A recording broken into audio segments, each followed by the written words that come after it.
नमस्कार, आप देख रहे हैं वीयू न्यूज पावर्ड बाय विनय उजाला। आइए नजर डालते हैं 9 अप्रैल 2026 की प्रमुख खबरों पर। भारत में बढ़ रहा रक्षा बजट, आईएमएफ का अनुमान, घरेलू उत्पादन और आर्थिक विकास में होगी मजबूती।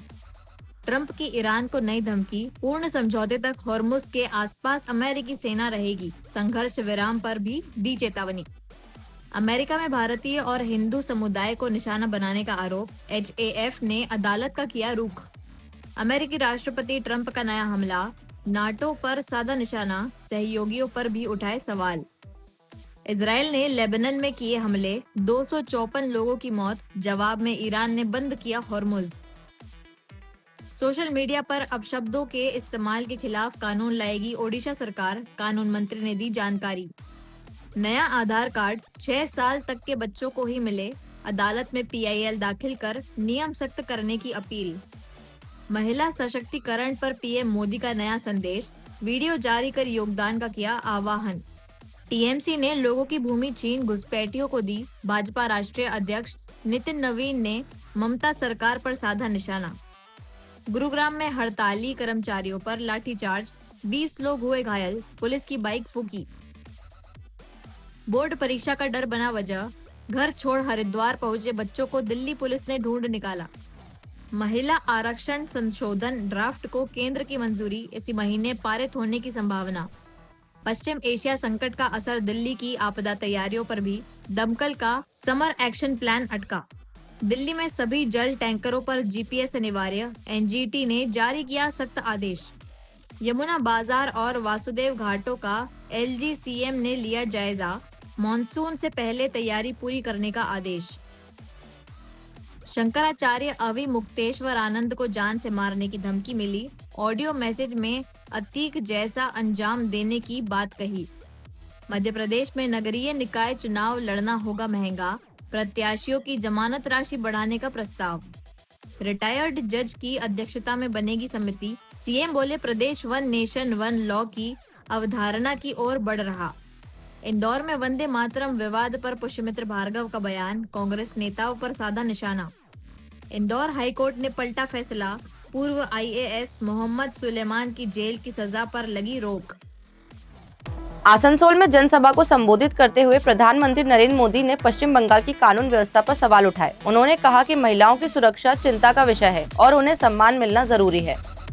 आसनसोल में जनसभा को संबोधित करते हुए प्रधानमंत्री नरेंद्र मोदी ने पश्चिम बंगाल की कानून व्यवस्था पर सवाल उठाए। उन्होंने कहा कि राज्य में महिलाएं सुरक्षित महसूस नहीं कर रही हैं और उन्हें सम्मान व सुरक्षा की जरूरत है। प्रधानमंत्री ने आरोप लगाया कि पिछले 15 वर्ष में तृणमूल कांग्रेस ने सत्ता बनाए रखने के लिए हर तरीका अपनाया और जनता पर अत्याचार किया।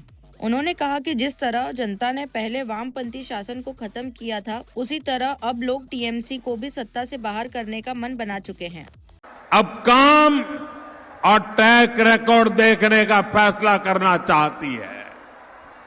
बंगाल में विकास करने का, बंगाल को प्रगति के रास्ते पर आगे बढ़ाने का ये ट्रैक रिकॉर्ड केवल और केवल बीजेपी का ट्रैक रिकॉर्ड सबसे मजबूत ट्रैक रिकॉर्ड है।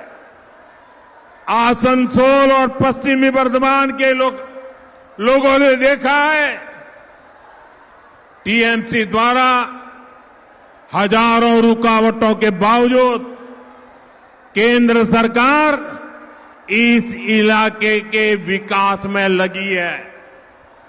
यहां औद्योगिकरण में मदद के लिए, स्टील प्लांट के विस्तार के लिए 45,000 करोड़ रुपए से ज्यादा खर्च किए गए हैं।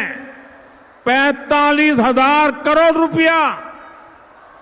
Durgapur Haldia gas pipeline section भी राष्ट्र को समर्पित किया गया है।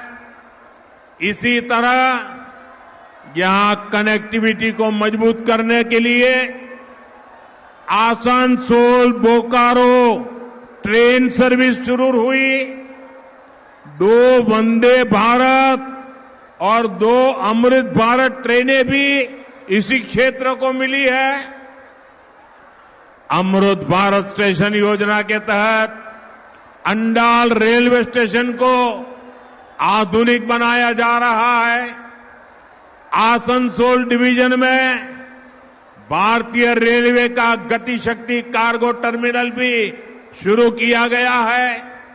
साथियों, आपका स्वास्थ्य भी हमारी प्राथमिकता में है। यहां ईसीआई हॉस्पिटल का विस्तार करके इलाज की सुविधा बेहतर करने का प्रयास किया है और ऐसे कामों की एक लंबी लिस्ट है जिन्हें केंद्र की बीजेपी एनडीए सरकार राज्य सरकार के तमाम अड़ंगों के बावजूद बंगाल के विकास के लिए आगे बढ़ाया है। भाइयों बहनों, हमारे आसनसोल और दुर्गापुर में मेगा सिटी बनने की क्षमता है। भोपाल में एनएसयूआई का स्थापना दिवस मनाया गया। कांग्रेस कार्यालय में झंडा वंदन हुआ। नेताओं ने छात्रों को शुभकामनाएं दी और संगठन को युवाओं की आवाज बताया।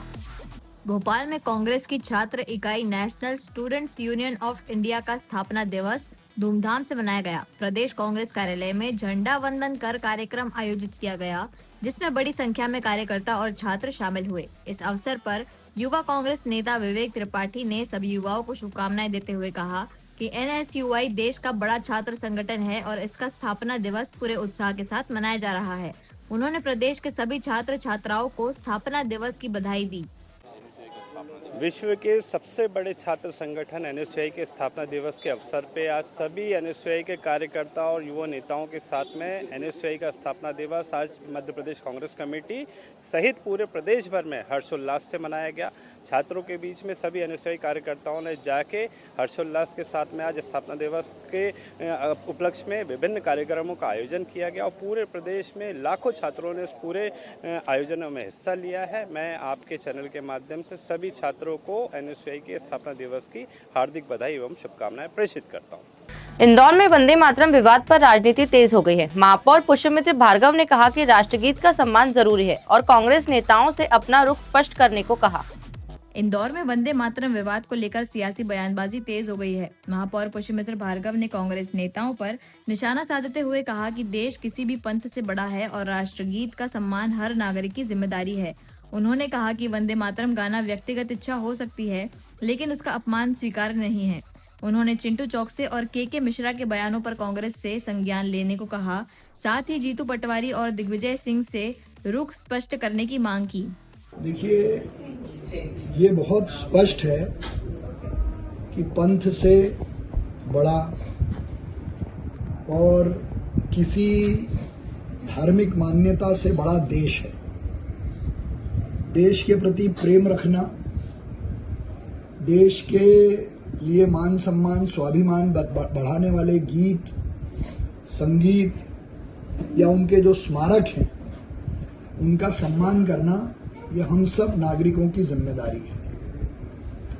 राष्ट्रगीत गाना नहीं गाना ये किसी की व्यक्तिगत इच्छा हो सकती है, लेकिन उसका अपमान करने का किसी को अधिकार नहीं है। और इस बात पर जो मुझे जानकारी मिली है कि कांग्रेस के नेता चिंटू चौकसे और के मिश्रा जी ने कहा है कि कांग्रेस पार्टी इनको नोटिस जारी करे और कांग्रेस कार्यालय में भी वंदे मातरम होता होगा, ऐसा मैं मानता हूं। तो वहां भी क्या ये लोग नहीं गाते हैं, इस पर भी बात जरूर होनी चाहिए। और सबसे बड़ा विषय ये है कि कांग्रेस के प्रदेश अध्यक्ष जीतू पटवारी जी का इस पर क्या स्टैंड है, और जो बात चिंटू चौकसे और के मिश्रा जी ने कही है उस पर दिग्विजय सिंह जी क्या सोचते हैं, ये भी स्पष्टता से आना चाहिए कि कांग्रेस के ये बड़े नेता देशभक्तों के साथ हैं या देशद्रोहियों के साथ हैं। भोपाल में पूर्व मंत्री पीसी शर्मा ने सरकार पर किसानों के मुद्दे पर हमला बोला। उन्होंने एमएसपी पर गेहूं खरीदी की मांग की और आंदोलन की चेतावनी दी। भोपाल में पूर्व मंत्री पीसी शर्मा ने सरकार पर किसानों के मुद्दे को लेकर हमला बोला। उन्होंने आरोप लगाया कि एमएसपी पर गेहूं की खरीदी नहीं हो रही है और सरकार जानबूझकर फसल व्यापारियों को बेचवाना चाहती है। उन्होंने 2700 रुपए प्रति क्विंटल पर तत्काल खरीदी की मांग करते हुए आंदोलन की चेतावनी दी। शिक्षक पात्रता परीक्षा को लेकर उन्होंने कहा कि सरकार कोर्ट के नाम पर मामला टाल रही है। वहीं सांदीपनि विद्यालयों के खराब परिणामों को लेकर शिक्षा व्यवस्था पर सवाल उठाए। साथ ही CWC बैठक में महिला नेतृत्व और 33% आरक्षण पर चर्चा की बात कही। गेहूं उपार्जन सरकार की डिले करने की सोची समझी साजिश है, क्योंकि किसान को पैसे की ज़रूरत पड़ती है, फिर वो बिचौलियों को, व्यापारियों को बेच देता है और कम में बेच देता है। 2000 और 2200 में ये 2700 जो इन्होंने वादा किया था वो भी नहीं दे रहे। तो ये सोची समझी साजिश है और इनका ये कहना है कि जो सरकार इस पे लेगी सरकारी रेट पे, वो केवल 25%, 75% तो आप उसको ही दो व्यापारियों को। तो पूरी तरह से बेवकूफ़ बना रही सरकार और किसान विरोधी सरकार है ये। पहले बिजली पानी नहीं मिला, खाद नहीं मिली और अब खरीदने का जब मौका आया, ये मार्च के महीने में ही शुरू हो जाना था, ये अप्रैल 10 आ गया, तो ये फेल हो गई और अभी भी चालू नहीं होगा। ये केवल झूठी घोषणाएं कर रहे हैं। इसलिए आज 11:30 बजे कलेक्टर कार्यालय का घेराव किया जाएगा और मुख्यमंत्री के नाम से ज्ञापन दिया जाएगा कि आज ही से शुरू करो, 2700 पे शुरू करो और 100% लो, 25% नहीं। इंदौर में कांग्रेस नेता चिंटू चोकसे ने रुबीना खान पर कार्रवाई की बात कही। उन्होंने कहा कि अनुशासनहीनता बर्दाश्त नहीं होगी और निष्कासन का प्रस्ताव भेजा गया। इंदौर में कांग्रेस शहर अध्यक्ष चिंटू चोकसे ने रुबीना खान के बयान को अनुशासनहीनता बताते हुए कड़ी कार्रवाई की बात कही है। उन्होंने कहा कि रुबीना खान खुद को आज से ही कांग्रेस से बाहर माने और निष्कासन का प्रस्ताव PCC को भेज दिया गया है। चोकसे ने नगर निगम में हुए घटनाक्रम को निंदनीय बताते हुए कहा कि हर भारतीय के दिल में राष्ट्रगान और राष्ट्रगीत के प्रति सम्मान होना चाहिए। उन्होंने कहा कि कांग्रेस हमेशा से अपने अधिवेशनों में राष्ट्रगीत गाती रही है और यह हमारे लिए सर्वोपरि है। सभी शहरवासियों को वंदे मातरम। और जिस तरीके का घटनाक्रम कल नगर निगम में घटा, वो निश्चित रूप से निंदनीय है, निराशाजनक है। हर भारतीय के दिल में अपने तिरंगे के प्रति, राष्ट्रगान के प्रति, राष्ट्रगीत के प्रति सम्मान होना ही चाहिए। जिस राष्ट्रगान और राष्ट्रगीत को कांग्रेस पार्टी अपने अधिवेशनों में गाती आ रही है, जिस राष्ट्रगान और गीत को गाकर हमारे क्रांतिकारियों ने आजादी का अलग जगाया, क्रांति का अलग जगाया, हिंदुस्तान से इन अंग्रेजों को भगाया, आज वो राष्ट्रगान और राष्ट्रगीत हम सबके लिए सर्वोच्च स्तर पर है। जात, समाज, धर्म इन सब से ऊपर है, तो है हमारा राष्ट्रवाद। और निश्चित रूप से राष्ट्रवाद का सम्मान करना, प्रेम करना, अपने भारत से प्रेम करना, अपने देश से प्रेम करना, राष्ट्रीयता से प्रेम करना हम सबकी नैतिक जिम्मेदारी है, जो धर्म समाज से ऊपर है। और अगर इस प्रकार का कोई पालन नहीं करता तो निश्चित रूप से उसको सजा मिलना ही चाहिए। और जिस प्रकार से रुबीना इकबाल खान जी ने कांग्रेस को लेकर अनर्गल बातें करी, वो निश्चित रूप से इनडिसिप्लिन है।